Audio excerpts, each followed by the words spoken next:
Good morning friend Priyanka life styler आमी प्रियंका नतून आरेकटी ब्लगे सबाइके स्वागत जानाई। सबाई केमन आछो? आशा करछि खूबই ভালো আছো আর তোমাদের ভালোবাসায় আমরাও খুব ভালো আছি। এখন বাজে সকাল 6টা আর 6টা থেকেই ব্লগটা শুরু করছি। সকালের কিছু কাজ সারা হয়ে গিয়েছে আর কিছু বাকি আছে। তোমরা সারা দিন আমার সাথে থেকো, সারা দিনের ব্লগটা প্লিজ স্কিপ না করে দেখো, আশা করছি খুব ভালো লাগবে। আজকের কিছুটা বাসি কাজ আমি সেরে নিয়েছি আগে, তোমাদের তো দেখালাম না। আর এখন চলে এসেছি গ্যাসটা পরিষ্কার করতে। আগের দিন যে গ্যাস পরিষ্কার করেছিলাম ওই লাস্ট পরিষ্কার করা, আর এর মধ্যে করা হয়নি। গ্যাসে তো শুধুমাত্র একটু তরকারি গরম আর রাত্রে একটু ভাত আর তৃষ্ণার ম্যাগি, সকালের চা, সন্ধ্যার চা, এইগুলোই হয়। বেশি ভারী রান্না তো হয় না। তবে একটু এই তরকারি গরম করলে একটু তেল মরিচ মশলা ঝোল একটু ছিটকে পড়ে, তো তাই জন্য গ্যাসটা দেখতে খারাপ লাগে। আর ঘর বারান্দা ঝাড় দিলে হাওয়ায় ধুলোবালি উড়ে যেটা পড়ে, ওই জন্য সবসময় শুকনো ন্যাংড়া দিয়ে আমি মুছি, তবু একটু সার্ফ দিয়ে না পরিষ্কার করলে যেন মনের মতো হয় না। তাই আজকের একটু সার্ফ দিয়ে ভালো করে পরিষ্কার করে তাই একটা শুকনো গামছা দিয়ে সুন্দর করে মুছে রাখলাম। রেখে এখন চলে এসেছি রান্না করতে। তবে প্রচণ্ড গরম, যেন উনুনের সামনে দাঁড়াতে পারছি না, উনুনের এক সাইডে দাঁড়িয়ে তাই রান্না করছি। তবে আজকের একটা সবজি করেছি আর ডিমের তরকারি করব। ডিমের তরকারি বসাতে গিয়ে দেখছি তেল নেই, তাই একটা তেল আবার ঢেলে নিলাম। আর তেল ঢালতে গিয়ে আজকের এক কাণ্ড করে বসেছি।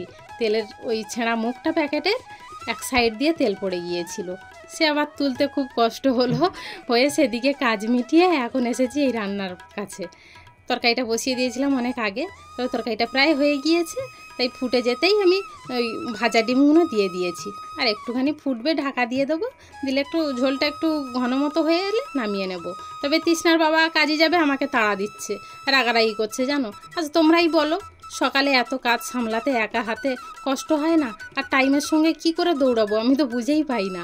এদিকে তৃষ্ণার 1 ঘন্টা সকালে 7টা থেকে 8টা পর্যন্ত পড়াবো, তারপরে সংসারের কাজ, আর তারপরে 8টার পরে গিয়ে রান্না বসাবো। 10টার মধ্যে আমার সব রান্না কমপ্লিট করতে হবে। এইভাবে দৌড়িয়ে পারা যায় বলো তোমরা?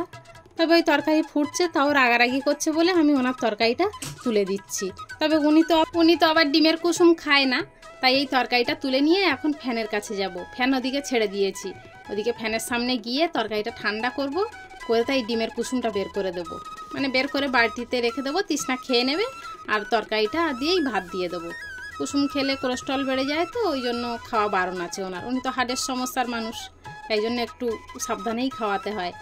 তো যাই হোক, ওনার ভাতটা তো গুছিয়ে দিয়েছি, দিয়ে তারপর উনি চলে যেতে অনেক পরেই তরকারিটা নামিয়েছিলাম। ঝোলটা যখন ঘন হয়ে এসেছিলো তখনই নামিয়েছি। আর একদম ঝোল মেরে দিলে তখন তার শুধু ভাত খাওয়া যাবে না, আর একটু ঝোল ঝোল না হলে শুকনো শুকনো কী করে খাবে বলো? তৃষ্ণা তো মোটেই খেতে পারে না। ওদিকে রান্নাবান্না সব গুছিয়ে, তরকারি ভাত সব গুছিয়ে রেখে সব মাজা ঘষা করতে এসেছি। প্রতিদিন রান্না করতে করতে কিছুটা মেজে রাখি, আজকে আর সময় হয়ে ওঠেনি। ওই আগেই বললাম তেল পড়ে গিয়েছিল, সেটা তুলতে সময় গেল। তবে আমি উনুনে কাঠে রান্না করি ঠিকই, কিন্তু আমার হাঁড়ি করার পিছনে কিন্তু কালি থাকে না।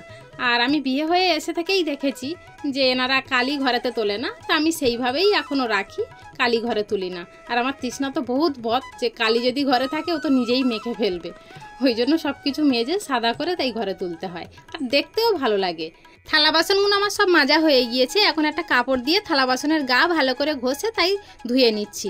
না ঘষলে থালা বাসনের গায়ে সাদা সাবানের দাগ থেকে যায়, আর খাওয়ার সময় আবার ডাবল করে আমার ধুইতে হয়। আর যদি না ধুই তাহলে ওই থালার সাদা অংশটা পেটে যায়, আর পেটে গেলে বাচ্চাদের পেট ব্যথা, পায়খানা, বমি, শুধু বাচ্চাদের কেন আমাদের বড়দেরও হয়ে থাকে অনেক সময়।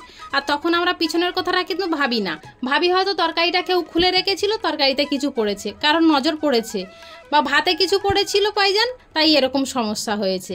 ওই জন্য আগে থেকে আমাদের সাবধান হয়ে যাওয়া ভালো। তো যাই হোক, তোমাদের সাথে গল্প করতে করতে প্যান্টটা তো আমি প্রায় সেলাই করেই ফেললাম, আবার তার বাড়ি দিয়ে আসতে হবে। একটা বড় হেডেক, তাই না বলো? এই রৌদ্রের সময় তার বাড়িতে যাওয়াও খুব কষ্টকর।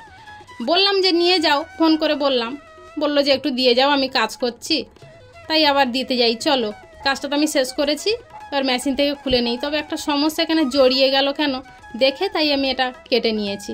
চলো, প্যান্টটা এবার সোজা করে নিয়েছি, দেখি ঠিকঠাক হয়েছে কি না। হ্যাঁ, ঠিক হয়েছে, তবে পিছনের সাইডটা তো অত কিছু বোঝা যাচ্ছে না। ওইটা দিয়েছে, সবার খাবার বেড়ে এবারে খেতে যাচ্ছি। চলো তাহলে ভিডিওটা এই পর্যন্তই রাখছি, দেখা হচ্ছে কাল, টাটা।